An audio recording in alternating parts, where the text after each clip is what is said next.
In other news here, we have Juan Williams and Karl Rove clashing it out. I mean, duking it out on Sunday over President Joe Biden's harsh condemnation of Americans who support former President Donald Trump. Now, there's a little bit of a background here that we got to cover before we get to the clip. But speaking at a political rally last week, Biden claimed that MAGA Republicans are committed to destroying America. Not Antifa, not Black Lives Matter, the two groups that pretty much were, lighting cities on fire, looting and pillaging businesses, Black businesses, Hispanic businesses, white businesses, causing billions of dollars in damages, quite literally destroying America. Whereas you had a few idiots go and storm the Capitol, and that's what they want to hyper focus on. Not the months and months, if not years of just damages that were done by Antifa, Black Lives Matter, progressive left, and Democrats. We'll just completely ignore that. Quote, the MAGA Republicans don't just threaten our personal rights and economic security. They're a threat to our very democracy, Biden changed. They refuse to accept the will of the people. They embrace political violence. They don't believe in democracy. Really? It seems like you are the party under Hillary Clinton that didn't want to accept the election. It's your party that constantly wants to get rid of the Electoral College, which helps with a democracy. It seems like you want to get rid of capitalism and implement socialism. We just recently saw that with the student loan debt forgiveness, which in a nutshell is socialism, redistribution of wealth as well. So it seems like you're the one that wants to destroy democracy. It seems like you don't want to protect our borders. It seems like you want our whole economy to go down the dumps and down the drains with your policies as well. So, but there again, it's always the Republicans' fault. It's always the conservatives' fault here. Biden also told attendees at a DNC committee event that adherents to MAGA philosophy are embracing semi-fascism. Yes, you heard that correctly. The very people where Antifa and Black Lives Matter go with their party, meaning the Democrat Party, that actually practice forms of fascism and sometimes communism, Black Lives Matter actually came out and said they were Marxists, actual Marxists, the founders of Black Lives Matter, but he's going to say that Republicans and conservatives are semi-fascist? Quote, we are seeing now is either the beginning or the death knell of an extreme MAGA philosophy. It's not just Trump, Biden said. It's the entire philosophy that underpins, I'm going to say something, it's almost like semi-fascism, the way in which it deals. Well, obviously, this had a lot of backlash, and you got Karl Rove on Fox News going at it with Juan Williams. And Williams tried to defend Biden's accusations by noting they came after the January 6th, suggesting the context of Trump's refusal to accept the 2020 election results and the subsequent U.S. Capitol riot are justification for Biden's remarks. And you got Karl Rove stepping into the mix here saying, not going to fly, and basically calling out Juan Williams for what he said here. Let's go ahead and roll it.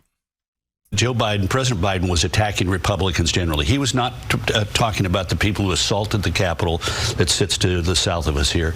He was attacking the entire party. And you saw that in Cedric Richmond's comments, who said, well, we're really sort of big. We're willing to work with the semi-fascist Republicans on issues of common ground. This was not in keeping with what the president promised us. My whole soul is in it, he said as an inaugural, bringing America together, uniting our people, uniting our nation. That was after January 6th. We must see each other not as adversaries but as neighbors. We should treat each other with dignity and respect. He was not treating his political opponents with dignity and respect. Clearly was speaking to Pete. He said clearly, I'm not talking about conservative Republicans. He didn't say that. He said that never passed his lips. They did. And also he clearly acted at people who weren't neighborly and attacked the Congress. Okay. Clearly the gaslighting is contagious, and Karine Jean-Pierre clearly has it emanating off her, because you had Juan Williams gaslighting everybody, saying that Biden said something in which, in fact, he never said it. And you heard Karl Rove say it never left his lips. He never said those words, but it's not going to stop the Democrats from lying to your face about things. Outright lying. So who's right here? It's Karl Rove. The transcript of Biden's remarks show that Rove is right, and Biden did not say he was not referring to conservative Republicans. Remember, you just had Juan Williams say that very thing, that's what Biden said. Turns out transcript never said it. In his DNC speech, Biden condemned Maryland gubernatorial Republican nominee Dan Cox, who is a Biden-endorsed nominee and a MAGA Republican, and someone who is not a traditional conservative Republican. I'm not going to leave it up to Biden to tell me who's Republican, who's MAGA, and all this other stuff. Biden can't even tie his own shoes at this present time. He's a non-sentient human being. I'm not going to believe anything that guy says. I mean, literally, James Klug was going around in Huntington Beach asking questions of people of what they think about Joe Biden's basically handling of everything. And the majority of people laughed. And it wasn't all Republicans and conservatives. There was Democrats and independents that were just laughing because Joe Biden's a joke. Joe Biden doesn't care one bit about this country, and you see it through his mouthpiece, Karine Jean-Pierre.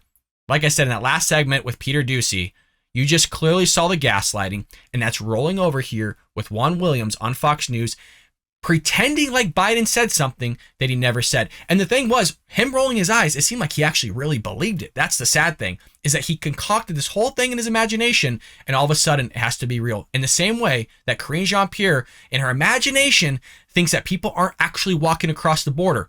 Then how the hell are they getting here? How did over 22 million people just all of a sudden wind up illegal immigrants into our nation? That's a lowball number, folks. 22 million is a lowball number. Well, I hope you enjoyed that clip from the Bald Brad Show. If you did, make sure to hit that subscribe button so you can stay up to date on all our future content.